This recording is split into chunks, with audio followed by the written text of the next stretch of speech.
അങ്ങനെ വലിയൊരു സംഘത്തിന്റെ കണ്ണുകളിലേക്ക് പോലീസ് എത്തിയിരിക്കുകയാണ്. വിവരങ്ങളുമായി ഉമേഷ് കൊച്ചിയിൽ നിന്ന് നമ്മളോടൊപ്പം ചേരുകയാണ്. വാർത്തയുടെ സമഗ്രമായ വിവരങ്ങളുമായി നോക്കാം എന്താണ് പോലീസ് പറയുന്നതെന്ന്, ഒപ്പം തന്നെ കസ്റ്റഡിയിൽ കിട്ടുന്നതിനുള്ള നിയമപരമായ അപേക്ഷകൾ സമർപ്പിച്ചിട്ടുണ്ടോ എന്ന് നോക്കാം. Umesh, good morning.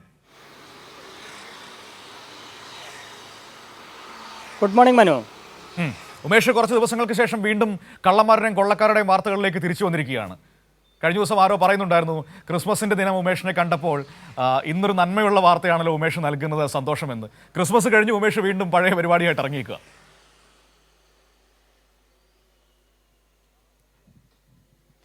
അതെ അതെ, പറയാതിരിക്കാൻ നിവൃത്തിയില്ലല്ലോ മനു.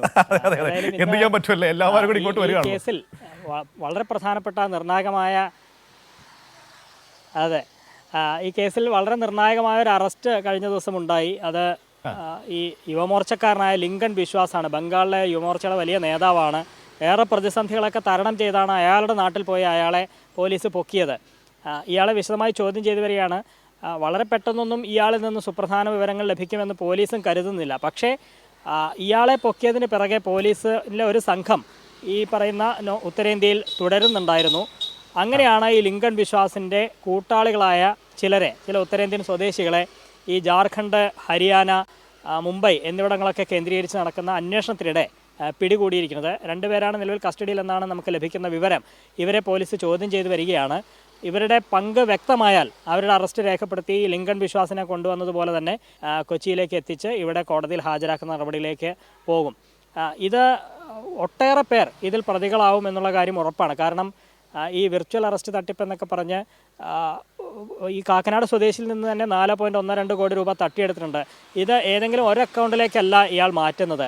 നിരവധി പേർ, ഇതിനകം തന്നെ 400-ലധികം അക്കൗണ്ടുകളിലേക്ക് പല സമയത്തായി ഇത് ട്രാൻസ്ഫർ ചെയ്തിട്ടുണ്ടെന്നാണ് പറയുന്നത്. അത് ചിലർ അക്കൗണ്ട് അവരുടെ സമ്മതത്തോടെ നൽകുന്നു, ചിലർ അറിയാതെയും. അങ്ങനെ ഒട്ടേറെ പേരെ ഇതിൽ അവരറിഞ്ഞോ അറിയാതെയൊക്കെ കണ്ണികളാക്കിയിട്ടുണ്ട്. ഒപ്പം ഇവരുടെ സുഹൃത്തുക്കളായവരുമുണ്ട്. അങ്ങനെയുള്ളവരെയൊക്കെ കണ്ടെത്തി പിടികൂടുക എന്നുള്ളതാണ് പോലീസ് തീരുമാനിച്ചിരിക്കുന്നത്. അതിൻ്റെ ഭാഗമാണ് ഈ രണ്ടുപേരെ ഇപ്പോൾ പിടികൂടിയിരിക്കുന്നത്. ഇവരെ ചോദ്യം ചെയ്യും. കഴിഞ്ഞ ദിവസം ഈ കേസിന് അന്വേഷണത്തിന് നേതൃത്വം നൽകുന്ന സൈബർ ACP പറഞ്ഞത് ഇവരെല്ലാം ഒരുമിച്ചിരുത്തി ചോദ്യം ചെയ്താലാണ് കൂടുതൽ വ്യക്തത ഉണ്ടാവുക എന്നുള്ളതാണ്. ഒറ്റയ്ക്ക് പറഞ്ഞാൽ ഒരുപക്ഷെ അന്വേഷണം വഴിതെറ്റിക്കാനൊക്കെ ഇവർ ശ്രമിക്കും. അതുകൊണ്ടാണ് ഈ ഉത്തരേന്ത്യയിൽ നിന്ന് ഈ രണ്ടുപേരെ പിടികൂടി ഇവരുടെ പങ്ക് ബോധ്യപ്പെട്ടതിന് ശേഷം കൊച്ചിയിൽ എത്തിച്ച ശേഷം ഇവരെല്ലാം ഒരുമിച്ചിരുത്തി ചോദ്യം ചെയ്യാൻ പോലീസ് തീരുമാനിക്കുന്നത്. അതിൻ്റെ ഭാഗമായി ഇപ്പോൾ റിമാൻഡിൽ കഴിയുന്ന ഈ ലിങ്കൺ ബിശ്വാസിനെ കസ്റ്റഡിയിൽ വിട്ട് കിട്ടണം എന്നാവശ്യപ്പെട്ടുകൊണ്ട് നേരത്തെ പോലീസ് അപേക്ഷ സമർപ്പിച്ചിട്ടുണ്ട്. ആ അപേക്ഷ ഇന്ന് കാക്കനാട് കോടതി പരിഗണിക്കുമെന്നാണ് പോലീസ് പ്രതീക്ഷിക്കുന്നത്. 10 ദിവസത്തേക്കെങ്കിലും കസ്റ്റഡിയിൽ വിട്ട് കിട്ടണം എന്നാണ് പോലീസിൻ്റെ ആവശ്യം. സാധാരണ ഈ കൂടുതൽ ദിവസങ്ങൾ പോലീസ് ആവശ്യപ്പെടുന്നത് തെളിവെടുപ്പ് അടക്കമുള്ള കാര്യങ്ങൾ പൂർത്തീകരിക്കണം എന്നുള്ളതുകൊണ്ടാണ്. ഇതിൽ തെളിവെടുപ്പ് ഏത് രീതിയിലായിരിക്കുമെന്നുള്ള ഈ ഘട്ടത്തിൽ പറയാൻ പറ്റില്ല. അയാളുടെ മൊഴി അനുസരിച്ചായിരിക്കും.